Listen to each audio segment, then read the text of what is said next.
Hey everyone, this is Phil, the man behind the camera for the rest of this course. Today I'm going to walk you through editing your food photography.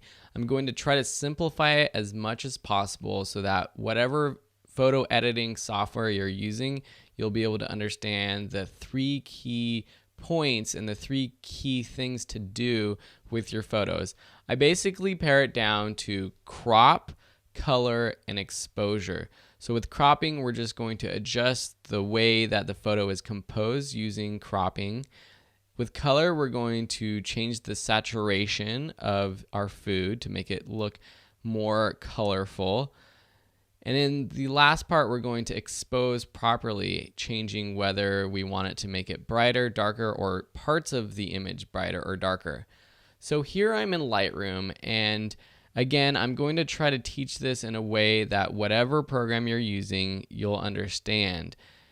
Whether you're using Lightroom, Photoshop, iPhoto, on your iPhone, on your Android, there are usually features to crop. There's usually features to change the exposure and change the saturation. And that's pretty much all I'm going to be doing.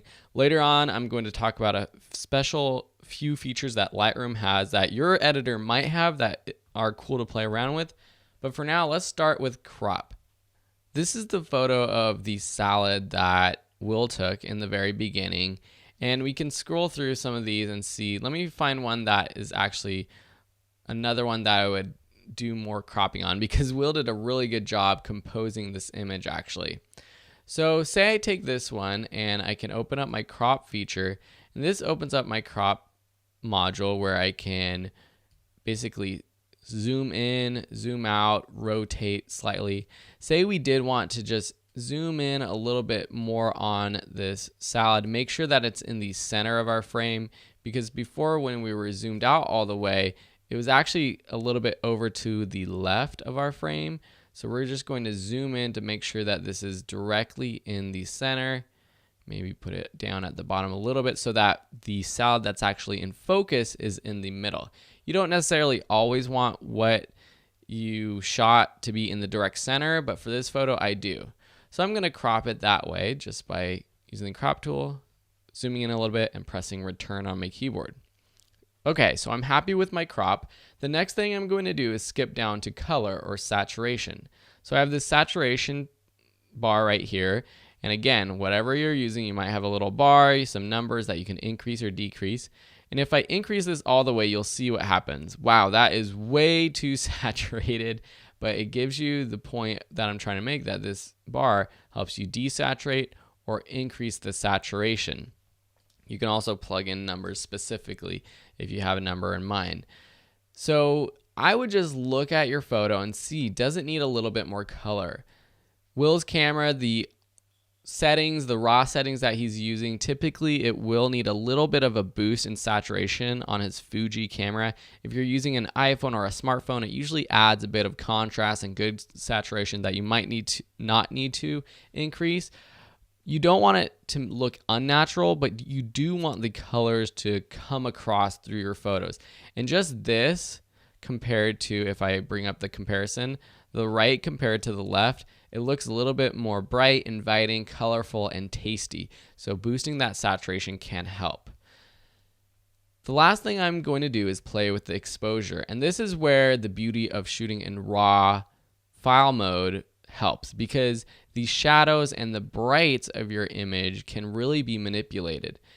On most photo editors, there's going to be an exposure bar where you can just increase or decrease the exposure of the overall picture. So what this is doing, it's brightening up every single part of my photo or darkening it. And this is good because sometimes if you are running a blog or putting photos in a magazine, a lot of food photos are very, very bright. Now, Will loves the more contrasted, a little bit darker photos, but I actually tend to like some more brighter photos, and it's really your style. It depends on what you want to do. So with this bar, as I mentioned, you can increase or decrease this overall exposure of the whole image. Down below, we can actually change the exposure of different parts of our images. So here we have our highlights, shadows, whites, and blacks, and you might have something like this on your photo editor as well.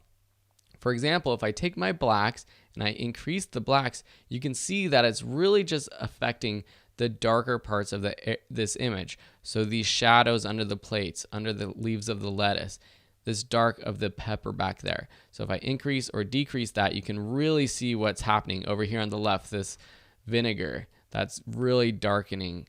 And if you do want to add contrast to your photo, you can do it that way by decreasing the blacks and then increasing the whites or the highlights. Contrast is basically how dark your darks are and how bright your brights are. And usually having a more contrasty image will make your food look a little bit better, a little bit more appetizing. And again, that's what Will was doing in person live when he was using the black negative fill foam board versus the white bounce card. That's what he was doing live in person, but you can also do that kind of thing in post in terms of just adding some contrast. I can also play with the shadows, which are not as dark as the blacks. It's kind of the mid-range darks. It's from the middle grays to not quite black, and then the highlights, which are brights, but not necessarily white. So I can, if I boost this, it's controlling some of the whites in this salt and the plate. And so boosting that might make it look a little bit better too. So if I look again at the comparison, I can do some different comparison views. You can see here on the right, very bright, colorful, nice, appealing. On the left, it's a little bit duller.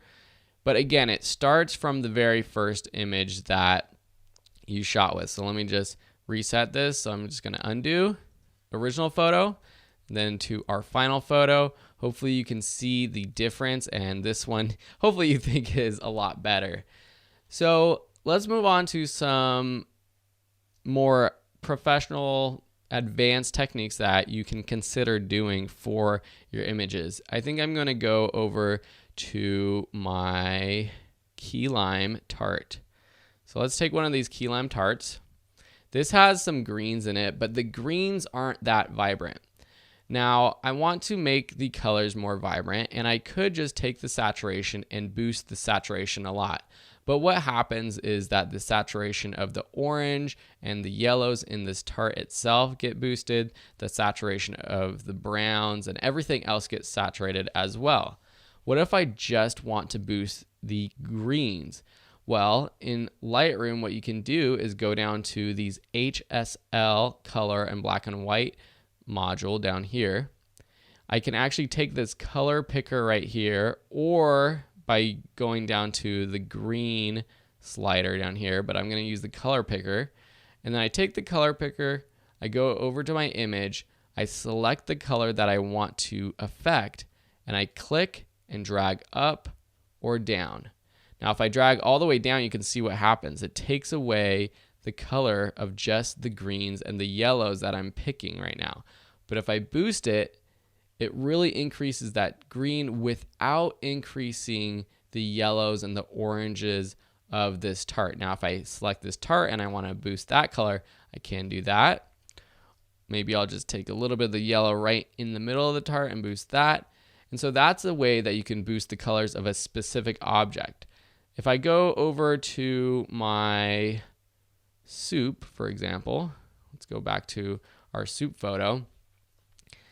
And I do it here, so I take my saturation and I go to my red. I can really boost or decrease the saturation of my red without affecting the greens. Or maybe I want the greens to pop out a little more. So I'll decrease the reds and make those greens pop out. Maybe the greens I want to desaturate a little bit, and so that the reds pop a little bit more. So you can pick a specific color that you want to increase or decrease the saturation of. Now, with all of this, you don't want to go crazy because you don't want it to be unnatural. You want your colors to look appealing and appetizing. And if it looks like it's some sort of color added to it and unnatural, it's not going to look good. One other thing, I wanted to show you the power of shooting raw images.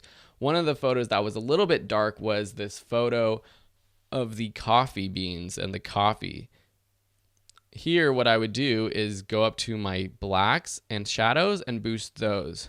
So you can see if I boost my blacks and my shadows, look how much detail comes from the darkness within here.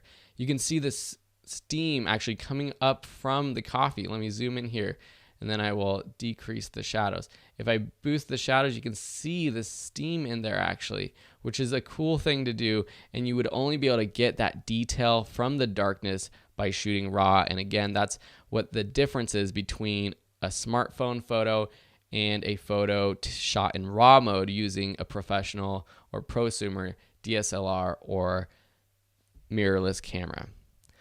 Okay, so that's pretty much it. That's what I wanted to cover with editing your photos.